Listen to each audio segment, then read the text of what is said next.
day she plays different the things that you say. What comes into your mind that makes you say she plays?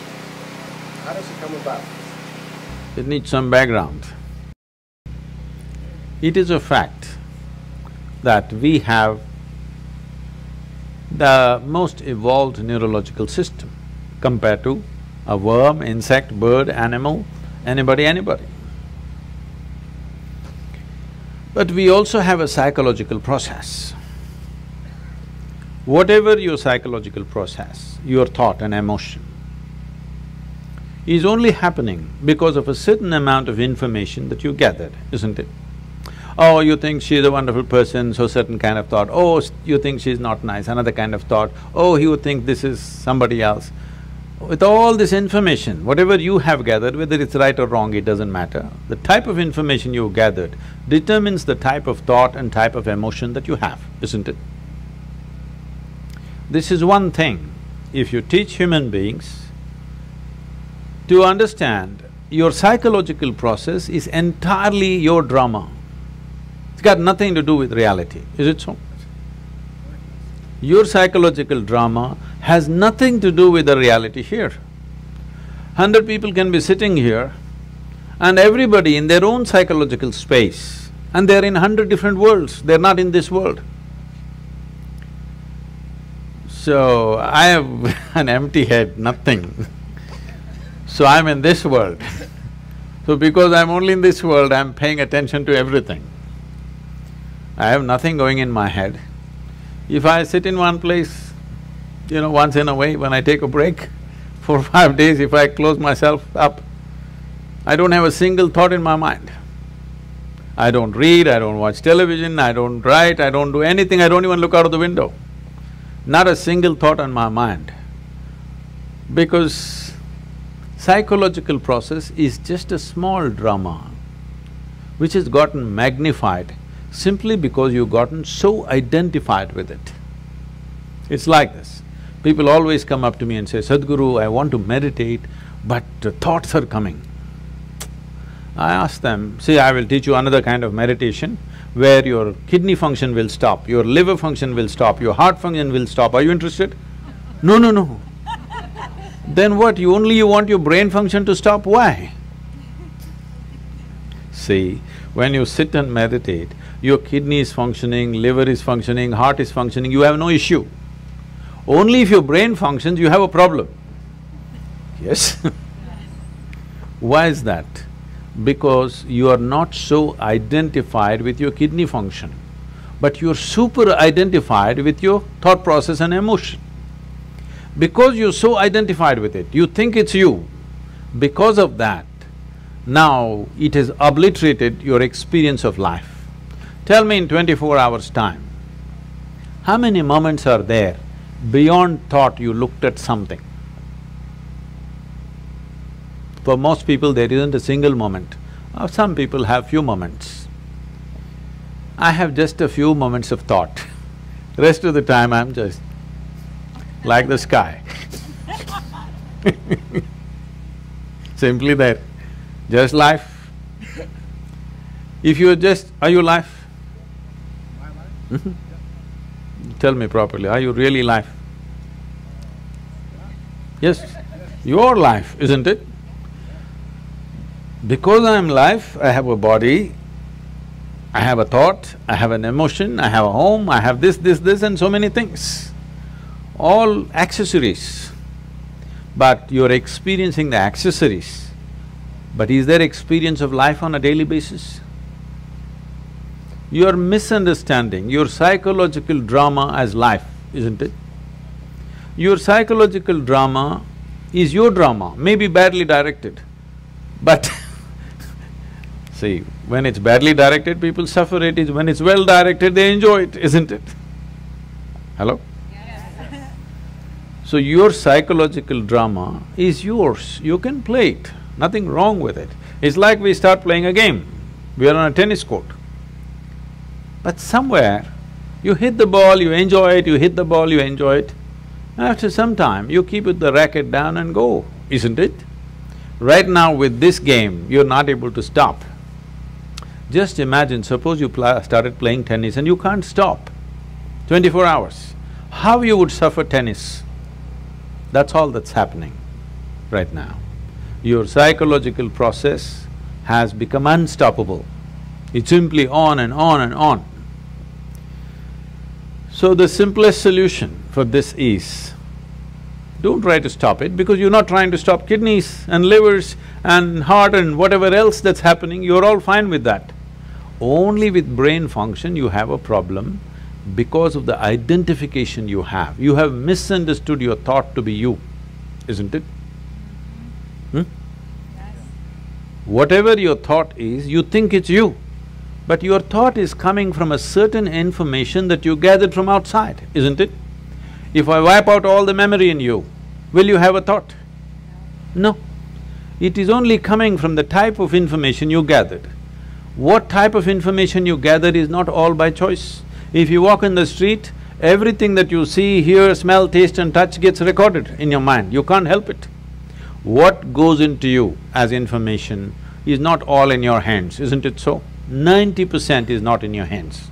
Simply it's happening all the time because everything that you sense through five sense organs is just getting into you and recorded. There is no good, bad, ugly in this, it's just information. Now by your recognition, you say, oh, this is nice and it becomes good. You say this is nasty and it becomes bad. You say this is horrible and then it becomes ugly. This is your doing, but information is simply pouring in and recorded. What you gather, whatever you gather, it can be yours, it cannot be you, isn't it? Hello? Yeah. I can say, this is my chair, but if I say this is me, you will think I've gone crazy, isn't it? Right now, that's all that's happened. What you gather, you start thinking it is you. Let me go a little more basic.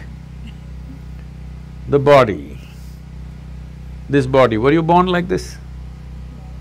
No. You came like this and now you became this much. How did this happen? Just the food that you've eaten, isn't it? Or it's just the earth that we're walking upon which became food and now it's like this. Countless number of people like you and me have walked on this planet. They were also smart people. Where are they now? They're all topsoil. So will this become. Yes or no? Unless your friends bury you real deep, fearing that you may rise from the dead. Otherwise, this will also become topsoil. Well, we don't want to go today, but inevitably we go, isn't it? So this is just the soil which turned into food, we consumed this food and made it into this body. Or is it true that this body is an accumulation over a period of time? Hello? Yeah. It is.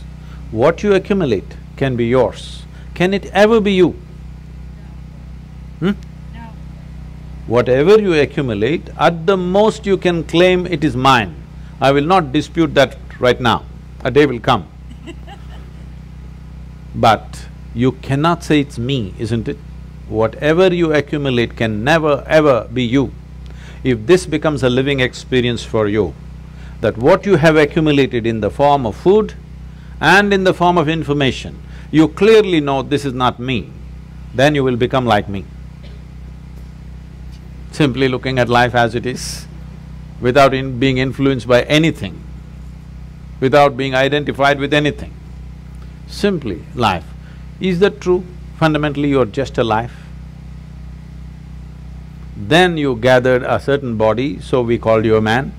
Then you gathered some kind of stuff in you, so we called you this, that and everything. But essentially, are you just life? And is that the most important thing right now, that you're alive right now is the most important thing in your life, is that so? Yes. Hello? Yes. But unfortunately, that's not in focus. Today, what I'm thinking has become more important than me being alive, isn't it? Hello? Yes. My little emotion has become more important than that I'm alive right now. See, today morning sun came up on time. Hello? Yes? Now, you're thinking it's some… okay, what about it? You know, some time ago, we were flying a helicopter in Tennessee. It was a nice warm day. So we pulled off the doors and we were flying a open helicopter because weather's good. We went up there and suddenly hit a cold front. All that happened is sun got really blocked out by cloud, so it became extremely cold. So cold we had no control, our hands are not steady on the control, so we decided to come down. As we coming down, we just debating, suppose sun doesn't come up tomorrow, what will happen? Maybe in 3 months this will happen, 6 months that will happen, we just guessing. Then I just came and did a little bit of research. If sun does not come up tomorrow, in 18 hours, everything that you know as life on this planet will be gone. Except a few microbial life deep down in the earth, everything else will be gone in 18 hours' time. Just now I gave you a fantastic information. Sun came up on time today morning. I want to hear appropriate noises at least. It's fantastic, it came up on time. And planet is spinning on time. Yes. You don't think it's good? No accidents in the solar system, one planet did not clash into another, all are sticking to their lanes. In the entire universe, not a single accident, everything is going fantastic in the universe and in the larger cosmos. But one nasty little thought is crawling in your head and it's a bad day. Everything in the cosmos is going great. One nasty little thought, it's a bad day, isn't it? The problem is we have lost perspective as to who we are. In this cosmos, this solar system is a speck. Yes or no? It's like a speck. Tomorrow morning if the entire solar system evaporates, nobody will notice it. In that speck, planet Earth is a micro speck. In that micro speck, Los Angeles is a super micro speck. In that, you are a big man. That's a serious problem. This is your psychological drama. Exaggerating things to a point where you think if you have one bad thought, the whole world is ruined. Because we have gotten identified with the thoughts that we generate, with the emotions that we create, not understanding it's our prerogative to create the kind of thought we want, the kind of emotion we want. If you created the kind of thought you want and the kind of emotion you want, would you not do the best sort of thoughts and the best kind of emotion that a human being is capable of? Yes or no? Yes. Then you would function at the peak of humanity. Right now, our own intelligence has turned against us. We don't need any external help. We're just doing fine by ourselves. Yes or no? Yes. Simply sitting, standing, rich, poor, every kind is suffering. You ask them, childhood, big problem, diaper problem. Toddler, big problem, lot of mischief. Adolescence, oh my God, too many problems. Middle age, crisis. Old age, terrible. Tell me which time of your life is fantastic. The problem is not anywhere else. The problem is just that we have lost control over our psychological drama. Because the existential drama of life is not in our experience. Our psychological drama is like a cloud blocking up the sun. We don't experience life, we only experience thoughts, emotions, ideas, prejudices and all the rubbish that we can generate. Instead of living in the Creator's creation, we are living in our own petty creation, that's the big thing. I didn't create anything, so I am here in this world